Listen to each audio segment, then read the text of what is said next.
Ladies and gentlemen, welcome into kind of a just funny video I wanted to make. Wanted to react to this article. Ex-Jet Scout lists 15 first-round draft prospects to avoid. From safety Kyle Hamilton to Kenny Pickett to Chris Olave, here are 15 prospects teams should pass on in the first round.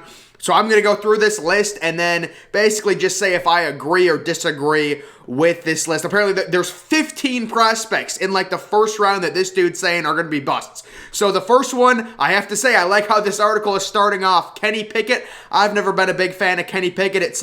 Boy, what is with this format? Do I just have this thing zoomed in way too much or something? And then see, this is the problem, guys. My thing is just, can I adjust the zoom? I'm clicking on the thing. Why do you have this as a Google Chrome extension if I can't even click on it to adjust it? I'm clicking it. Whatever. It's so stupid. One-hit wonder. Yes, thank you. Nobody mentions that Kenny Pickett was so average the first 3 years of his career. He did have a really good senior year. But he is, it says he looks jumpy in the pocket. Prior to 2021, he threw a high touchdown interception ratio. With Kenny Pickett, I have Kenny Pickett compared to Alex Smith. People are overrating him. There's no doubt about that. It says he's a 5th round grade, though. Okay, I wouldn't say 5th round. I would draft Kenny Pickett in the 2nd round. But, people are saying he's QB1, things like that. Number 2, Sam Howell. Sam Howell really hasn't been getting any hype recently.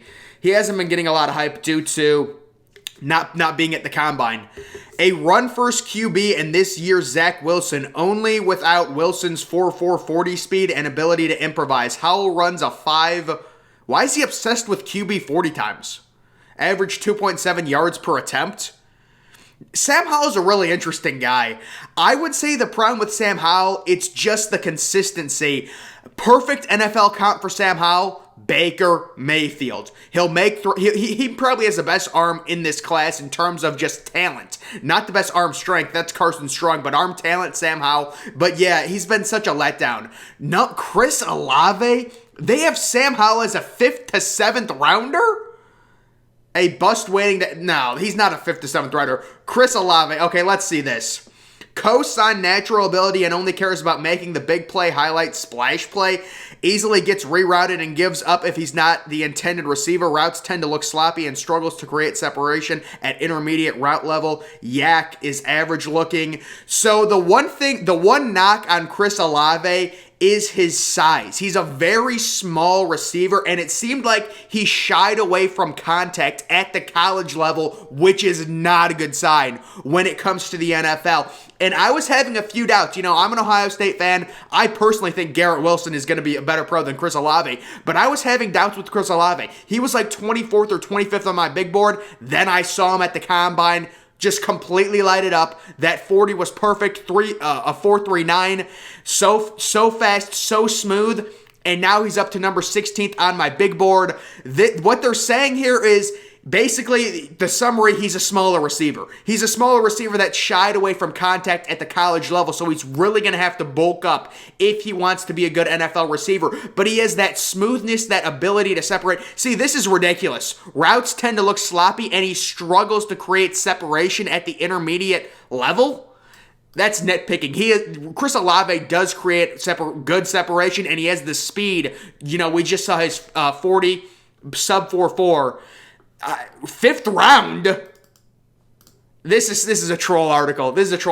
Drake London injury, I guess. It had to be I love Drake London. Drake London's my number 2 receiver, number 9th overall player. High injury risk, possession receiver with harder hands. Drops some he shouldn't. 88 catches, 124 targets. Some of that can be attributed to the QB play at USC wasn't the best.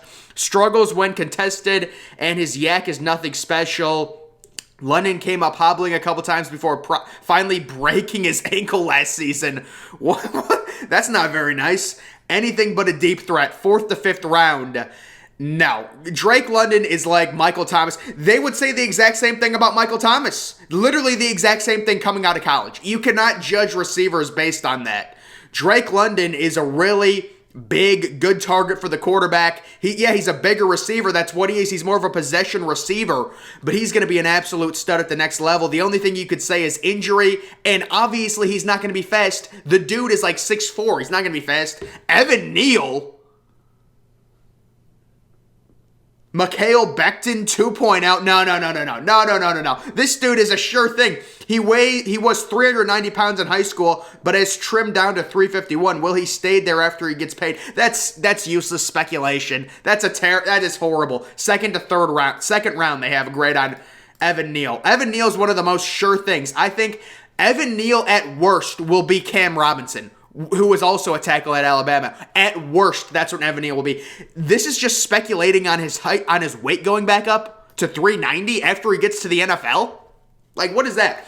Charles Cross, I agree with this. I agree. I think Charles Cross is going to be a bust. I agree. Gets by with excellent technique, lateral foot speed. Yes, foot speed is a problem. And anchor against strong bull rushes, second round. I agree. I think Charles Cross going in the top 10 is insane. This dude is a major project. I have him ranked lower than Trevor Penning. I don't even have him in my top 50 with Charles Cross. So, Charles Cross is a guy, he was a 5-star. He went to Mississippi State. Top 10, recruit according to 247 Sports. He has the athletic ability. I just don't see it with Charles Cross. Jordan Davis has to be motor. They have to talk about his motor. This year's Combine darling, who only managed to post 37. He also really did have lacking stats. He really did, especially for being a Heisman contender. I will say that about Jordan Davis. His stats just weren't there. I know he affects games, but his stats weren't there. Only managed 37 total tackles and 7 sacks in his entire 4 years at Georgia, so less than a tackle per game for Jordan Davis. On game film, 340-pound Davis is a sub-defensive lineman who is very limited area run defender and has an underachieving pass rusher. And I might have read that wrong, I don't know, but 5th round. Poor man's Albert Haynesworth. Yeah, I don't know why they wouldn't. His motor, that's the main concern with Jordan Davis. He seems to get tired after 2 plays, and that's what they were saying was his problem at Georgia, especially when they faced Alabama in the SEC championship game. He was winded after 2 plays. Alabama and Bryce Young went up tempo, and it completely took him out of the game. Completely. I would love to know Jordan Davis's PFF stats during that game. I don't even know if he had a pressure. He got completely taken out of that game. David Ojabo. This is a guy a lot of people like. Ojabo was dominated by Ohio. He was, really? Maybe he was. I know David Ojabo got a sack at the end of the Ohio State game.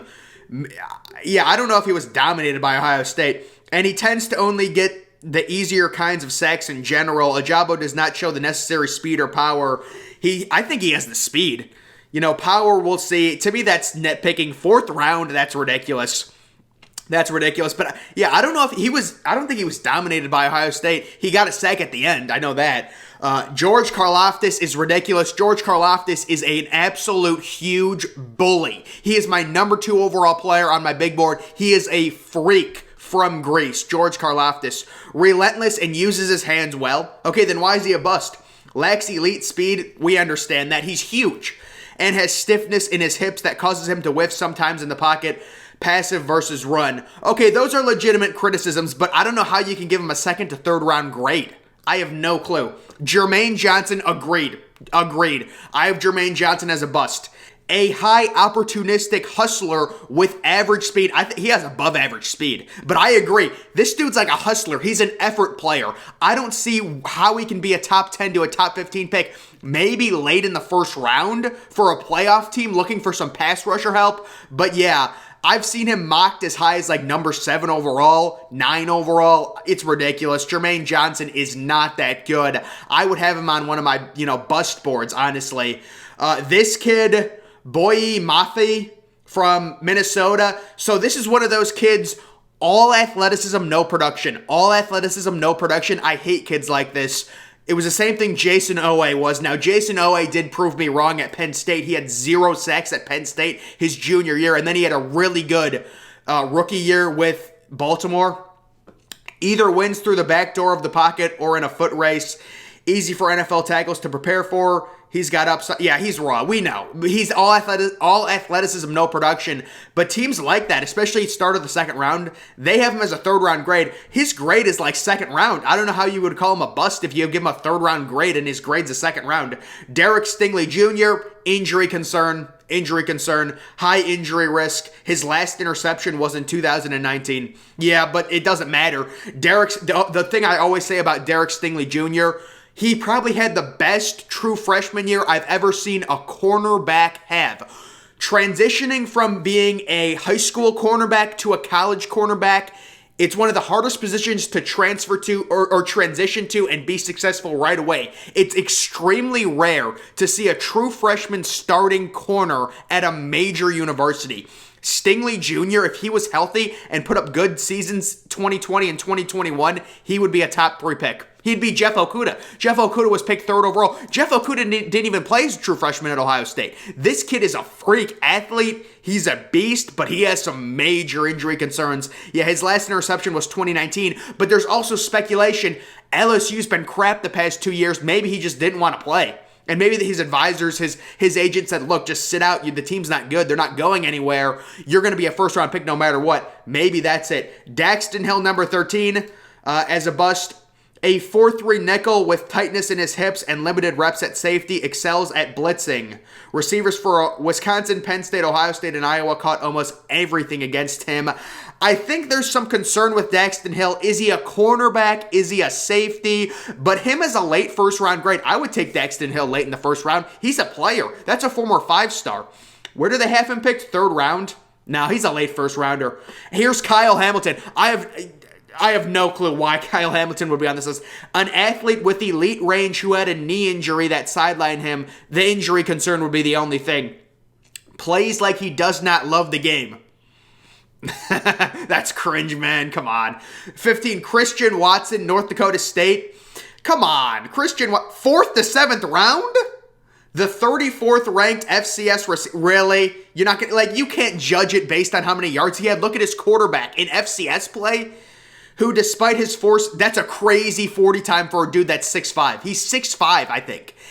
Or excuse me, yeah, 6'5", and he ran a 4.3 40. Did not blow the doors off of that level of competition or show that kind of speed on game field. That is true. I think everyone was shocked Christian Watson was a 4.3 guy, or that's what he ran. Looking at his game film, maybe 4.48, maybe 4.52. 4.36 is crazy. He lacks bursts and labors at route breakpoints.